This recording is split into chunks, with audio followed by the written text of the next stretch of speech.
Sacani perdeu a paciência no flow. Acabou a paciência. O foguete não sobe mais. O foguete do vovô não sobe mais, né? Não é essa música? Vamos ver aí a conversa entre Sérgio Sacani e Miguel Nicoleles. Bom, vamos ver aí, vamos ver, vai. Fui visitar lá a base de Alcântara, o pessoal lá me falou, não conseguimos comprar nada no exterior. Nós temos que desenvolver tudo. Nenhum país vende tecnologia aeroespacial de ponta. Não vende. Ninguém, porque ninguém quer um concorrente a mais. Né? Então os caras estiveram aqui no CTA aqui de São José, dos Campos, inventar tudo, inventar a roda de novo, porque eles não conseguiam comprar. Uhum. Né? E inventaram coisas muito boas, inventaram coisas que inclusive gente de fora queria comprar, e aí, né, a recíproca também começou a funcionar. Mas, por exemplo, nós temos a Embraer, né, que é uma mega empresa aeroespacial. Cara, é uma coisa muito louca, né? Porque uma parte considerável dos não investimentos que o Brasil tem em ciência, em tecnologia aeroespacial, acontece não só por causa da política de austeridade, mas está diretamente relacionado também com a posição que o Brasil ocupa na cadeia imperialista. Não é nem um pouco interessante para as agências espaciais internacionais, para os Estados Unidos, nem para nenhum país, que um país do tamanho do Brasil, com a disposição de recursos que a gente tem, com a potencialidade que a gente consiga desenvolver um programa espacial que nos dê autonomia e soberania, né? Não é porque, culturalmente o brasileiro odeia a ciência, né? Porra. Não tem nada a ver com isso, né? Tem a ver com imperialismo. Mas nós tínhamos que ter um número muito maior. Nós não podíamos só ficar, né? Nós tínhamos que ter uma diversidade muito maior, porque é o que vai acontecer no futuro. E se você não dominar essa geopolítica e os métodos, os meios de produção de informação... Há 20 anos atrás, os chineses vieram aqui e aprenderam o nosso programa espacial. Levaram para lá. Hoje, de madrugada, tá voltando a amostra da Lua. Que pousou no... E qual que é a diferença entre a China e o Brasil, né? Além do fato de que a China fez uma revolução em 1949. Né? O fato de que nesses 20 anos o Brasil assegurou políticas de privatização, de austeridade e diminuiu seu investimento na ciência. Que vale lembrar que a base de Alcântara, que é a base que fica no Maranhão, que é um dos melhores pontos para se lançar foguete no mundo, foi colocada para ser utilizada para a Força Aérea Americana durante o governo do Flávio Dino, quando ele era governador. No lado oculto tá voltando hoje de madrugada. É isso aí. E nós estamos aonde? Na China não tem teto de gastos. Perfeito. Mas, ó... O Brasil não gosta de ciência, porra. Isso mesmo. Eu não acho, eu discordo. Eu acho que não é o Brasil que não gosta de ciência. Tá maluco, Eu acho que é a elite brasileira que não gosta de investir em ciência. Quando eu falo isso aí, não é que eu falo brasileiro, não, cara. Eu falo o Estado. O seu governo, como Estado, entendeu? Como Estado, eu não gosto. É que não entende. Eu acho que essa é uma questão, né? Acho que o Sacani, ele não consegue fazer essa aproximação, essa análise de que o próprio desenvolvimento das ciências técnicas, né? Das ciências da natureza e tal, disso que poderia promover esse desenvolvimento, é uma ciência que está diretamente ligada à própria forma histórica de como o Brasil existe no espaço-tempo, como uma sociedade capitalista. Porque o Brasil investe pra caralho em ciência. O Brasil investe muito em ciência. Porque ele investe em ciência em qual área? Ele investe na ciência, por exemplo, das sementes. Investe na ciência do agronegócio. Por quê? Porque é uma ciência que apresenta um retorno de lucratividade. A classe dominante quer um investimento nesse setor determinado, porque é o setor que dá um tipo de retorno e que, olha só que interessante, ao mesmo tempo que você mantém a estrutura de dependência, né? Aliás, investindo em ciência para o agronegócio e desinvestindo para outras áreas industriais, técnica científica e tal, você mantém o Brasil participando da cadeia imperialista sob uma posição de dependência. Então, não enxergar a ciência sobre essa lente é um problema. É um problema porque aí você coloca a ciência num lugar abstrato. O Estado brasileiro é anticientífico, não gosta de ciência. Mas como assim? Ciência de quem? Ciência pra quê? Tá ligado? Não. Eu acho que o Estado brasileiro, historicamente, né? Eu contei essa história, não me lembro onde foi, mas foi recentemente. Acho que foi umas 3 semanas atrás. Quando eu cheguei nos Estados Unidos, meu chefe era um cara muito sensacional, John Chapin. Eu perguntei pro John, aqui entre nós, nós estávamos comendo o X, né, o X-Steak da Filadélfia, que é um sanduíche de um pé. É o X-tudo dele. Que isso? Um pé? Os caras colocam um pé no sanduíche? Que isso, pô? Ô, galera, eu sei que os Estados Unidos é foda, pô. Eu sei que a parada lá é meio sinistra, assim, mas que isso? Que isso, cara? Botar um pé inteiro? Mas eles pelo menos cortam a unha do pé? Eles, entendeu? É sensacional. Um pé, eu acho maneiro essa... É um pé, 33 centímetros de carne... Mussarela, tomate e o diabo, né? Carne ralada. 3 da manhã nós comendo lá depois do experimento. Falei, qual é o segredo dos Estados Unidos? Como é que chegou no que chegou? Ele falou, 5%. Eu falei, como? Ele falou, 5%. E ele bebia cerveja, eu não bebo, né? Eu tava na minha Coca-Cola, eu falei, John, você já tá... Ele falou... O tiozinho tava falando 5% olhando pro teto, né? 5%. Agora eu te faço uma pergunta aí. Quanto que é 5% de R$10,90? É muito pouco, né? Porque R$10,90 já é um preço bem baixinho. E esse é o valor que você vai pagar no curso de História e Formação Política, que contém mais de 20 aulas sobre temas de História do Brasil, História Geral, Marxismo, e que você pode conferir no link aqui na descrição. Tá bom? Quer esse jabá? Hector, obrigado pelo superchat. Viu que a australiana desistiu da compra da Avibras e agora uma empresa chinesa está negociando 49%? É melhor que a proposta anterior, mas ainda é ruim? Ainda é ruim porque coloca um setor estratégico, né, como esse, um setor importante de desenvolvimento técnico-científico na mão de outros grupos e que não necessariamente vão atender aos interesses necessários para o Brasil. Então tem essa questão. Não. 5% de investimento do PIB em ciência básica desde a Segunda Guerra Mundial, todos os anos, independentemente de quem ocupa a Casa Branca. Perfeito. 80 anos seguidos. Né? De imperialismo. Menos de 80 na época. Mais de 80 de imperialismo. Né? Investindo pelo menos 5%. Teve anos que foi mais. Né? Então, aí você o que faz? Primeiro você manda os caras na Lua. Todo moleque que cresceu nos anos 60 queria ser engenheiro. É isso aí. Não é? Aí você constrói o Skylab, você constrói os baratos e você começa a investir. Porque aí as pessoas me perguntam, mas por que tem tanta startup nos Estados Unidos? Por que a cultura de startup no Brasil? Claro, porque tem um monte de universidade produzindo ciência. Os caras vão lá e pegam um negócio que já está maduro para virar um produto. É isso. Você entendeu? E tudo foi feito como dinheiro do governo americano. Se você tirar os grants de pesquisa do governo americano, todas as universidades de ponta param. Fecham. E aqui é quantos por cento? Não é bom nem falar. Quando eu fiz essa análise era 1,12. Quando eu publiquei o meu livro Made in Macaíba, eu estudei isso durante vários anos. Peraí. Você está me dizendo que para você ter um desenvolvimento técnico-científico apurado, você precisa investir dinheiro, não ter política de corte de gastos? Incrível, simplesmente incrível essa revelação. O pico, se não me engano, 2013, eu preciso lembrar disso, 1,12 de um PIB que é, né, não chega perto dos Estados Unidos. Então, mas se nós não colocarmos na cabeça que sem investimento na base... Na base, é isso aí, ué. Estudo de matemática, ciência, né, criar uma ciência voltada para o Brasil, voltada para um projeto nacional de país... Aí, ó. Pode esquecer, nós não temos como competir. Tudo bem, a gente vai continuar vendendo soja, arroz, cana, café, não tem problema, é válido. Sim, tem problema sim. Pode desenvolver uma ciência aí que inclusive é muito importante pro agronegócio, né? A Embrapa. A gente é foda nisso daí. A Embrapa fez, cara. A Embrapa fez nascer coisa no Cerrado, cara. Sim. Isso aí é... o foda, sabe o que é o foda? O que me deixa pistolaço é que a gente tem bons exemplos, cara. A Petrobras produz petróleo, ela fura, cara, 3 km de sal, cara. Ela, que eu me lembro, era líder a única que faz isso. Águas profundas? Águas profundas. Não tem ninguém. Cara, ela é respeitada no mundo inteiro. Ela fura 3 km de sal. A Embrapa... E por que será que o Brasil apresentou instabilidades políticas desde o processo de descobrimento das jazidas do pré-sal? Olha aí o investimento na ciência e da tecnologia dos Estados Unidos aí, né? Só a águia da democracia, né? Chegando, dando um rasante. Produz coisa no Cerrado. Bom, A Embraer, cara, o professor sabe melhor do que eu, você pega os aviãozinhos lá dentro dos Estados Unidos, é tudo Embraer, cara. Então, o fluxo local, regional, é Embraer. É Embraer. Então, assim, Mas foda. Eu, por exemplo, quero, nesse último trecho meu, depois da ficção científica estar publicada, eu quero trazer a indústria ele publicou ficção? Eu quero fazer uma indústria neurotech brasileira. Não sei se vou conseguir, mas eu quero, porque... aí vai ter que disputar mercado com o Elon, né? Katsu, né? 40 anos inventando coisa. Agora eu ia perguntar um negócio senhor, do lance lá dos 50 milhões, dentro da área médica, lá do olho, dentro da área médica... Não são os 50 milhões que tem na conta, não. Cara. Eu não tenho, não. Eu até assustei, porque... Na conta da Leila, né?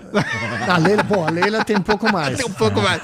Mas o lance é o seguinte... Só de 3 jogadores foi 1 bilhão, né? É verdade.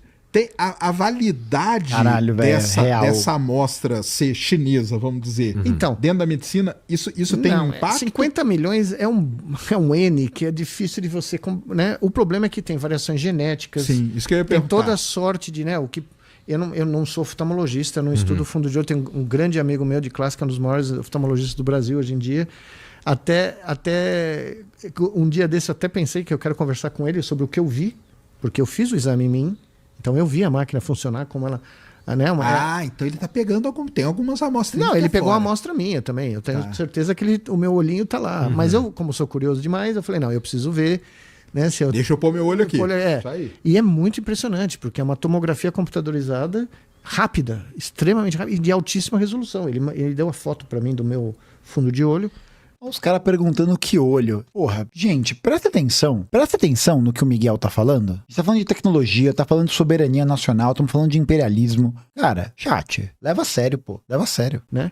Mas eu falo assim, dentro da medicina, assim, ele teria que validar isso... Não, ele tem que validar isso em estudos clínicos em outros países. Mas, olha... Beleza. Mas eu vou te contar, é impressionante. De qualquer jeito, é impressionante. É coisa pra caramba. E eu tenho ideias que eu não contei todas as minhas ideias para ele, evidentemente, mas eu e tenho ideias de fazer coisas semelhantes pro cérebro. Porque eu acredito que tem um fingerprint aqui. Não conta as ideias do organoide, não, que esse cara daqui a pouco ele enfia na nave chinesa lá. É capaz. E aí, na hora que o senhor estiver aqui, já tá lá na estação chinesa os organoides lá. Não duvido nada. Ainda bem que nós estamos falando em português. Por isso que eu tô falando por isso que eu não publiquei essa história ainda. Tá certo. Eu não publiquei, né? Não, porque eu aprendi a lição. Aprendi minha lição muito direitinho. Fingerprint é impressão digital. Mas o que eu achei impressionante é que essa empresa, o cara saiu da Microsoft, tá? Voltou para a China, ele foi para Hong Kong, puseram dinheiro lá, porque é uma empresa fez um IPO, e o cara tá medindo, né? Agora, não é só lá, dá para fazer aqui. Sim, isso talento tem. Gente capaz de fazer isso tem. O que falta é você, né? O que falta? Fala aí para nós. Não, orçamento. Falta uma estratégia. Falta um projeto nacional. Tá vendo? É isso que eu falo. Que inclui a ciência na primeira fila. Mas aí fica essa questão, né? Acho que pra gente debater sobre o que falta, é preciso que a gente pense que a ciência tem que estar orientada por uma perspectiva estratégica que sirva à formação, né? Que sirva ao fortalecimento da soberania nacional. Acho que é importante a gente sempre ver esse investimento em ciência a partir desse olhar, dessa vista. Porque, investir em ciência, mas qual ciência? Tá ligado? Pra quê? Porque senão fica o reino da abstração e o reino até um pouco esvaziado do significado de ciência, né? Como se a ciência fosse o grande remédio de todas as nossas curas, né? Fosse a grande... como é que é o nome aquele lance com a letra P? Panaceia. A panaceia, mas a gente tem que olhar a ciência sob essa perspectiva, sobre um recorte histórico, né? Sobre um recorte histórico. Porque senão a gente vai acabar achando que tudo aquilo que as pessoas abertamente declaram como importante para o desenvolvimento científico não tem recorte de classe, não tem recorte econômico, tá ligado? Não tem o recorte do projeto de classe que está envolvido nesse processo. E para o capitalismo dependente brasileiro, não há nenhum interesse em desenvolver a ciência para além dos setores que já lhes é lucrativo. A única forma de construir uma ciência que possa verdadeiramente servir à classe trabalhadora e com isso promover o desenvolvimento técnico-científico da sua soberania para várias áreas é a partir da efetivação do combate à lógica de austeridade, ao corte de gastos, a esse viralatismo cultural, mas sobretudo também a partir da colocação de um projeto estratégico, de um programa político que possa atender a essas demandas. E eu não falo da ciência acadêmica, tá? Não falo daquele barato hierárquico, título de doutor. Né? Aqui as pessoas põem no perfil do Twitter postdoctoral fellow. Eu fiz postdoc, todo mundo fez postdoc, ninguém põe isso. Todo mundo fez pós-doc, é foda também, hein, Miguelzinho? Todo mundo fez pós-doc, é o caralho também, né? Todo mundo fez pós-doc, pô. Pô, pós-doc aí, ó. Você não fez o pós-doc? Pô, você não fez pós-doc? Eu fiz meu pós-doc aí, ó. Humilde. Todo mundo fez pós-doc, caralho. Todo mundo. Eu nunca fiz, viu? Não é título reconhecido. Eu já fiz alguns, hein? Então a gente põe muita ênfase no processo burocrático, no processo... Isso aí no final das contas, no final do dia, não vai valer... Não vai valer muita coisa. Então, mas veja, é o único país do mundo que tem uma classificação de pesquisador 1A, 2B, 3C. Não conheço lugar nenhum. Eu trabalhei 35 anos nos Estados Unidos, nunca tive uma classificação. Né? O meu aluno terminava fazer o doutorado comigo, o pós-doc, ele estava no mesmo pé de igualdade comigo. Se ele tivesse uma ideia aí boa, ele tinha a mesma chance que eu tinha de conseguir dinheiro. A gente aqui no Brasil está muito preocupado nessa miudeza do negócio. É na filigrana, como meu pai falava. É isso mesmo. É no cartório. O Brasil é um cartório. É isso. Tudo no Brasil é no cartório. Então você ganha um financiamento, né, para fazer pesquisa. Invariavelmente, não é todo, mas as agências brasileiras estão interessadas na prestação de contas. Se você produziu alguma coisa que, né, você criou... Não estão nem aí, mas se não. você preencheu a tabela do Excel se a tabela dele no dia, deu certo, tá em dia. Cara, acabou. tá lindo. É isso é que é... Mas não é cara, isso. pô, Claro me que você deixa tem que pistola, prestar cara. conta. Não, você tem que Eu prestar fico conta. mesmo, cara. Mas o problema não é esse. É para que nós queremos ciência? É isso. O que a ciência vai fazer pelo Brasil? Quais são as questões fundamentais nacionais que os cientistas brasileiros vão resolver ou cooperar para resolver? Não adianta atirar em todas as direções. Né? Não adianta você querer fazer microchip no Brasil, não dá mais. Já era, pode perder Perdemos o bonde. Perdemos. Passou. É isso Entendeu? mesmo. Eu discordo de certas... não, nós vamos conseguir fazer microchip. Vamos nada. O Taiwan domina 90% dos microchips do mundo. Os Estados Unidos não conseguem competir com o A Taiwan. gente tem que fazer ou um bagulho Mas que a tem- gente é bom, mas tem ou um isso. bagulho novo. Nós temos bagulhos Mas bons. tem que fazer um negócio que seja... Tem uns bagulhos bons. Olha aí, ó. Aí fica difícil também, né? A conversa caminha pra essa, fica complicado, né? Tem um estudo... Não tem, né? O quê? Um estudo... Vamos dizer na área do senhor, assim. O senhor conhece um estudo que diz, por exemplo, dentro da área... Vamos pegar de neurociência. Sim. O que é importante para o Brasil? Vou dar um exemplo para vocês. Nesse trabalho da Bill Vamos ver. Gates, né, que eu nunca tinha É, e o Brasil faz microchip com a Ceitec, né? Tem essa também. visto esse gráfico, tá? Eles têm que merecer o crédito porque é a primeira vez que isso é publicado. Eu imaginei comigo, ok, tem 3,4 bilhões de pessoas. Antes de ver o gráfico, eu falei, bom, depois dos 50, 60 anos, né, o gráfico explode, estamos aqui. Não, são 2 picos. 2 picos de prevalência de... Invenções fodas de brasileiros. Chuveiro elétrico, carro elétrico, avião. Ó, já foram 3. De graça, tá? De graça. Escorredor de arroz, velho. Já parou pra pensar quanto isso é importante? O que mais? Batata palha. Batata palha. Relógio de pulso. Bina. Porra. Filtro de barro. Quadradinho de 8.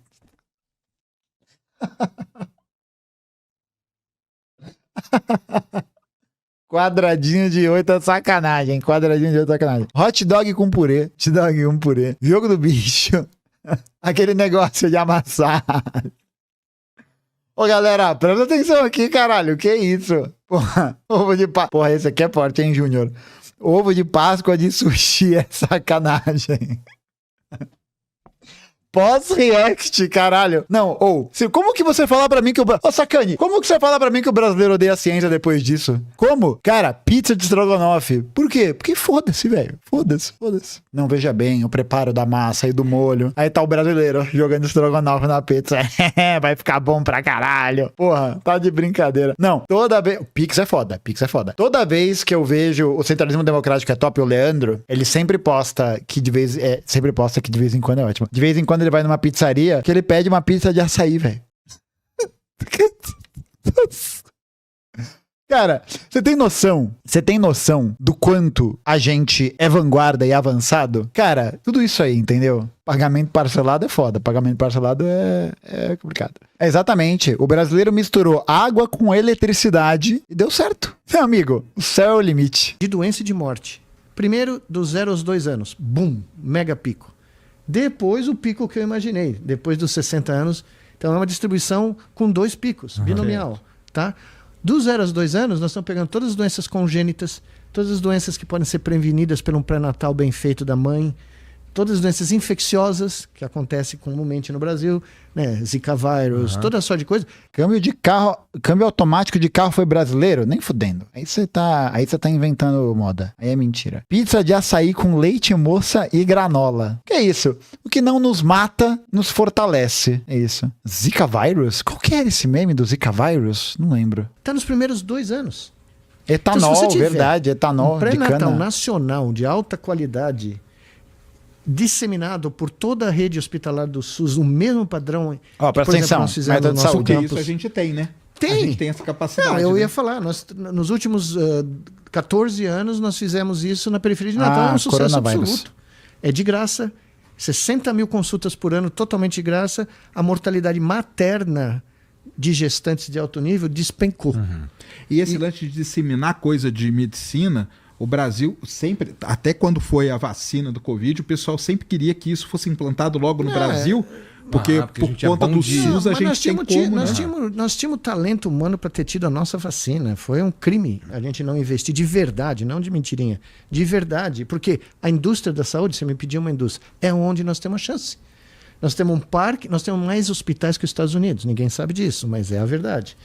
Aí também, né? Comparar isso aí, é mais fácil você abrir uma Disney do que abrir um hospital para atender as pessoas. Se bem que o hospital é bem lucrativo, né? Bem lucrativo. Invenção ou vanguarda? Meme. Somos potência. Protejam a nossa indústria cultural memeal. Perfeito, Hector. Eu não poderia concordar mais. E aí, a questão que fica com relação a esse desenvolvimento do complexo industrial da saúde, da vacina, qual que é? É o fato de que tudo isso está sob o garrote, sob o enforcamento de uma política de corte de gastos. Como que você vai criar um programa que faça, por exemplo, essa maravilhosidade de detecção pré-natal, que evite a morte das gestantes, das mães, que possa verificar e dar a melhor qualidade de vida possível para esses filhos e filhas da classe trabalhadora, com uma política que tire os investimentos nessas áreas? Como que você faz isso? Não faz, né? Temos um parque universitário, de hospitais universitários, que é um dos maiores do mundo, público. Não estou falando privado, né? E nós temos talento na área de biomedicina. Então, se você acopla isso ao SUS, você cria uma indústria de saúde. Ou seja, você já tem o mercado. O mercado é o SUS. Então, você traz para cá toda a produção de insumos, processos.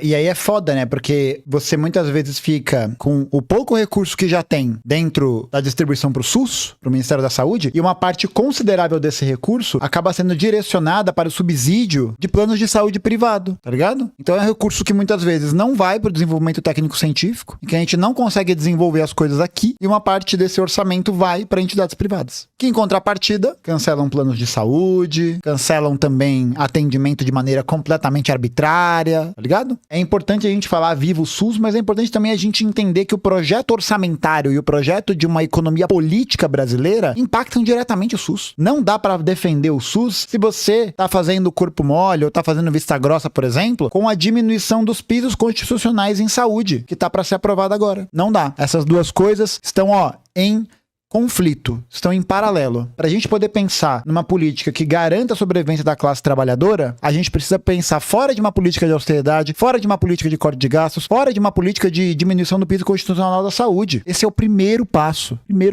E depois rever toda a forma de como o orçamento é distribuído dentro do SUS. Porque hoje, a maior parte do orçamento público de saúde vai ser colocado para os planos de saúde que atendem em torno de 35% a 40% da população brasileira. Não é nem a maioria. Enquanto o orçamento do SUS, que vai diretamente para o sistema público de saúde, que atende a maioria das pessoas, é um orçamento cada vez mais diminuto. Então eu acho que é importante a gente fazer essa pontuação para a gente ver como a luta de classes está presente em tudo. Em tudo. Em absolutamente tudo. Tecnologias necessárias para suprir o SUS, que tem uma clientela de 200 milhões de pessoas. Rapidamente está disseminado. Rapidamente. Né? Não, você tem uma indústria que já começa com cliente. Quem tem esse luxo? Concorda?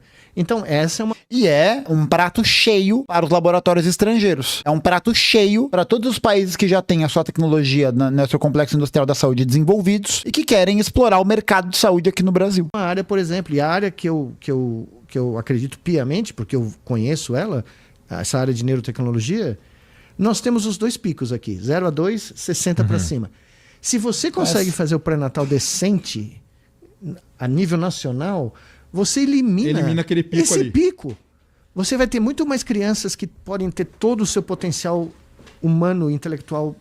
Ó, Juliana lembrou uma coisa importante, que não tem condições também é entregar a administração dos hospitais públicos para organizações sociais, que são basicamente empresas que nos obrigam a trabalhar com menos que o mínimo para cortar gastos e lucrar. Como que você quer falar de autonomia e de soberania da saúde quando a gente tem esse exemplo da concessão da gestão de hospitais, de UPAs, de unidades básicas de saúde para a gestão privada? Aí a gestão privada assina um contrato milionário que para o Estado é muito mais oneroso, aquele serviço não necessariamente vai atender às demandas e expectativas da população, porque também, foda-se, se aquilo ali está sendo celebrado em contrato, o poder público dá o aval, é um abraço, esquece, as condições de trabalho são terríveis, as pessoas esperam em filas, e essas organizações sociais, né, essas organizações do terceiro setor, jogam um dinheiro violento no bolso. Como que você vai falar de defesa da soberania da saúde, do desenvolvimento da saúde, da garantia da saúde para o brasileiro, se a gente não tem a defesa do piso para a enfermagem?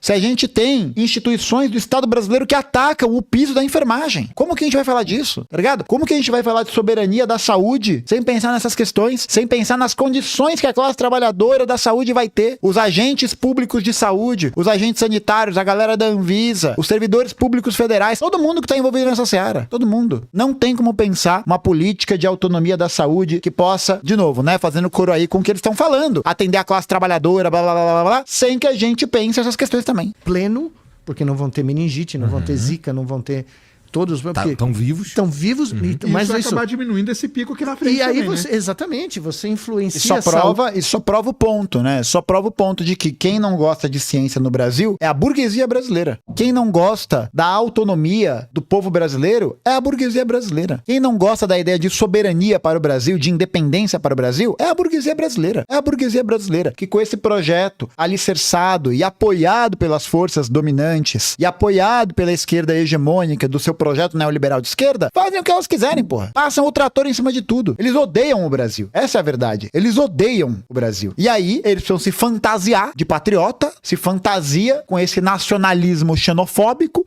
com esse nacionalismo que tem essa ideia completamente fascistizada pra poder vender no discurso do senso comum que é a favor do Brasil. E não é, né? Não é. Porque ser a favor do Brasil significa pensar os interesses brasileiros a partir de uma situação concreta e que permita com que a gente entenda e enxergue qual é o lado que a gente vai defender e por quê. Qual é a classe que a gente vai defender e por quê, tá ligado? Exatamente, o sonho do patriota é ir morar em Miami, tá ligado?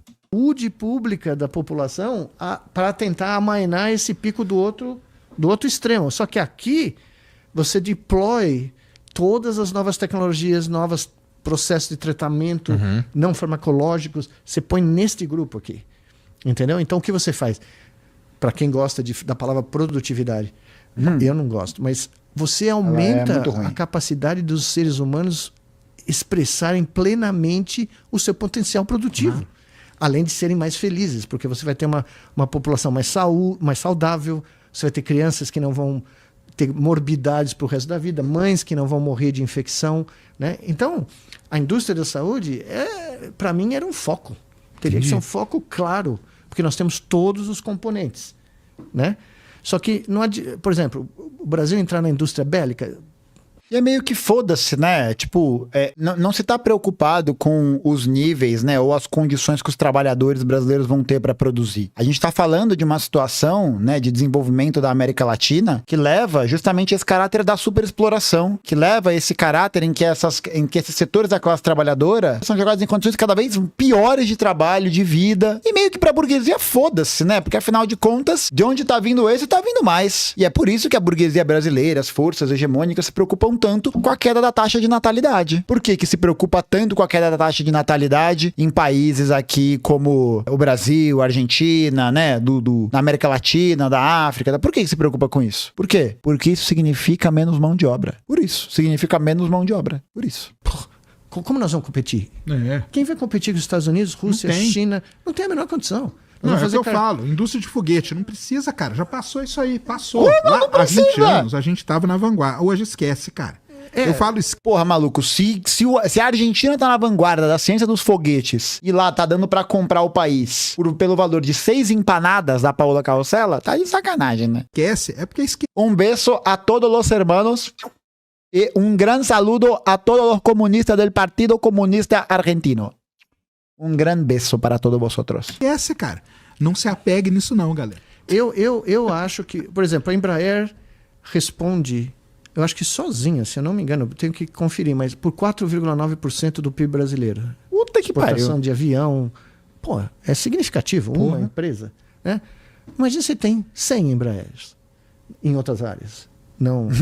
100 Embraers. Cara, a solução para a crise brasileira vai ser fundar 100 empresas de fabricação de avião. Mas, governante, isso não parece uma ideia. Eu disse 100 empresas de fabricação de avião. Agora, eu quero 100 Embraers agora. Mas, senhor, essa colheitadeira não pode voar. 100 Embraers agora. Eu quero 100 Embraers agora. Não.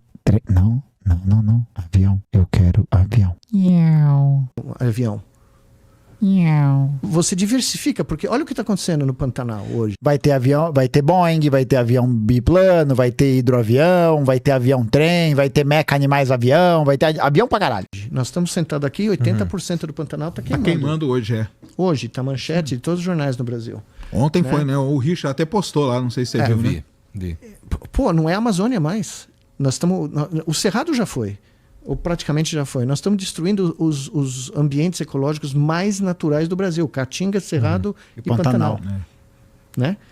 Enquanto todo mundo só fala da Amazônia, que tem que falar, mas e o resto? O resto está sendo queimado, porque nós viramos uma grande fazenda. Nada contra produzir comida para o mundo. Só que o que a China está fazendo nesse instante? Testando outras formas de produção agrícola na África.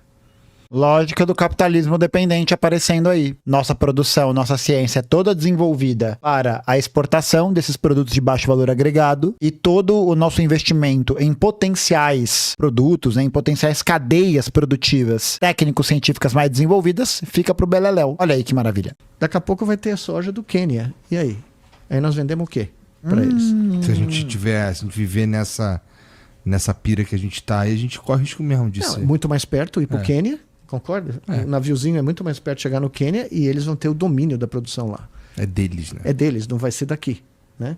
Então, o problema é que a gente não pensa nesse... Né? Como você falou, o Sérgio falou, a China pensou 50 anos na frente. É isso aí. Eles vieram aqui em 1980, eu sempre conto essa história, o professor Beluso me contou. Vieram aqui no estado de São Paulo para ver por que o Brasil tinha se industrializado tão rápido nos anos 60 e 70. Vieram entender o que estava acontecendo, anotando tudo e tal. Só que eles fizeram um projeto de 50 anos. Projeto de longo prazo, né? É, um projeto de longo prazo. Né? Quinquenal, né? Quinquenal. É por isso que eu falo, tem que ter um projeto tem que ser um negócio de Estado, né? Sim, tem é que uma ser um negócio política de Estado. Não pode ser de governo. Não, é uma porque de política de governo a Estado. gente anda de lado, Perfeito, cara. perfeito. Porque daqui 4 anos, assume o outro, fala, cara, eu não vou dar continuidade no que o Nicolelli fez, não. Agora sou eu aqui. Mas Aí depois muda, aí vem você. Fala, eu não vou dar continuidade no que o Sérgio fez, não. E aí, mano, Cara, muito do que... Aí Peraí. pronto, cara. Patina, acabou. Muito do que foi feito do ponto de vista científico no Brasil foi construir castelo de areia à beira-mar. Você constrói o castelo, ele fica maravilhoso, no dia seguinte a maré sobe, vem a água, É isso some. mesmo. Entendeu? E justamente por isso, né? Porque é um projeto do Estado burguês. É um projeto do Estado capitalista. Esse é o projeto que existe para o Estado capitalista brasileiro. É isso. É isso. É isso que existe. Não há outra alternativa dentro desse panorama que a gente tá. Não há, velho. Então, esse é o nosso grande drama. Mas aí não tem, né? Isso não tem. O senhor tem esperança?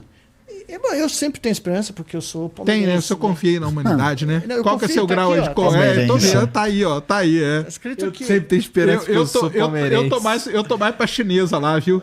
Qual chinesa? A chinesa da do série. livro, do livro. Entendeu? Eu aperto lá o Meu, botão. Aquele, eu aperto. aquele momento do livro, eu juro. O senhor aperta ou não o botão?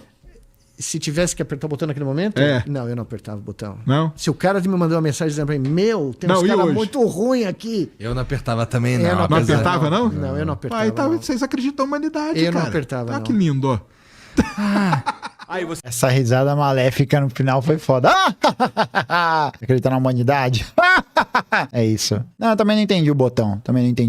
Não, gente, que botão? Ai, chat, não dá, né? Não dá. A gente tá tentando aqui trazer um debate sério sobre a ciência brasileira, sobre a política de austeridade. E vocês só pensando em apertar o botão? Lamentável, viu? Lamentável, chat, lamentável. Só não é mais lamentável que você que não deixou seu like aqui nesse vídeo. Aí é muito lamentável.